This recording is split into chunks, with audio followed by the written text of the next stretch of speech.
Hello guys, कैसे हो आप सब। उम्मीद आप सब ठीक होंगे। एक बार फिर मुझे प्रसन्नता हो रही है कि आपके सामने फिर मैं आपके सामने आया कि आज हम बात करने वाले हैं जो पिछले साल जो कॉलेजों में कट आउट रहा था। अब देखो, एग्ज़ाम बिल्कुल समाप्त हो गए हैं और जो री एग्ज़ाम हुआ था, जिन बच्चों के साथ थोड़ा सा अ, बड़ी दिक्कत हो गई थी, कोर्ट ने बड़ी राहत दी, उनका री एग्ज़ाम हुआ।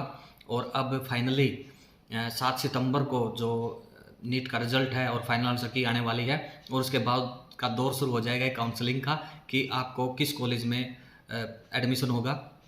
देखो, अच्छे कॉलेज में एडमिशन लेने के लिए नीट में स्कोर बहुत ही अच्छा चाहिए। तो मैं आपको वही बात शेयर करने वाला हूँ कि जो अपने गवर्नमेंट के कॉलेज हैं, जो अच्छे कॉलेज हैं, जो टॉप हैं, उनका पिछले साल नीट का क्या मतलब स्कोर रहा था, उसी के बारे में मैं आपसे बात करूँगा।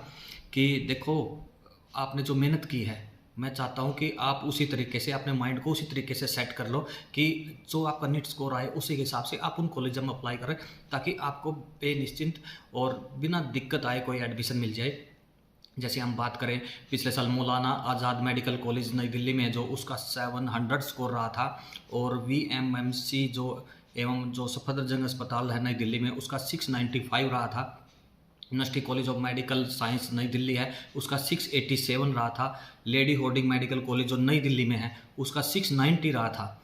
और जो गवर्नमेंट मेडिकल कॉलेज चंडीगढ़ है, उसका 6070 रहा था। सेठ GS मेडिकल कॉलेज जो मुंबई में है, उसका 658 रहा था, यानी कि 658 रहा था। किंग जॉर्ज मेडिकल यूनिवर्सिटी जो लखनऊ में है, उसका 670 यानी कि 670 रहा था। स्टेनली मेडिकल कॉलेज चेन्नई है जो 642 यानी कि 642 रहा था। और जो पंडित भगवत दयाल जो शर्मा स्नातकोत्तर आयुर्विज्ञान संस्थान जो रोहतक में है, यानी कि PGI हमारा, उसमें 678 यानी कि 678 रहा था। अखिल भारतीय आयुर्विज्ञान संस्थान नई दिल्ली है जो, उसमें 706 रहा था। Jawaharlal institute of post graduate medical education and research जो पांडुचेरी में है, उसका 597 रहा था।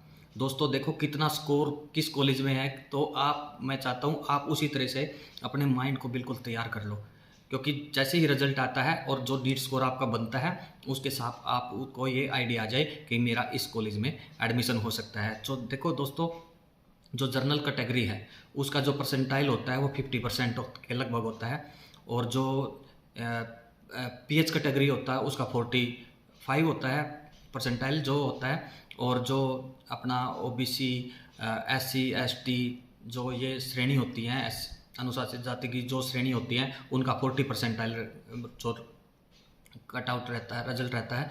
तो दोस्तों इसी तरीके से आपका जैसा स्कोर आता है, आपको ऐसे ही कॉलेज के बारे में आपको जानकारी होनी चाहिए। तो थोड़ा सा आप रिसर्च कर लीजिए कि हमारा आइडिया, आपका आइडिया तो हो ही गया होगा आपको कि आपका कितना स्कोर लगभग आने वाला है। उस हिसाब से अपने कॉलेजों को चूज कर लें, पहले एक प्लान बना लें, ताकि आपको एडमिशन लेने में कोई दिक्कत नहीं हो और वहीं पर आप अप्लाई करें। तो दोस्तों, ये जानकारी आपको कैसी लगी? तो फिर मिलते हैं किसी नए विषय पर। इसी तरह से मैं फिर आपके सामने आऊँगा, किसी नई जो अपडेट होगी उसको लेकर आपके सामने ज़रूर पेश होऊंगा। लेकिन तब तक के लिए दोस्तों, धन्यवाद।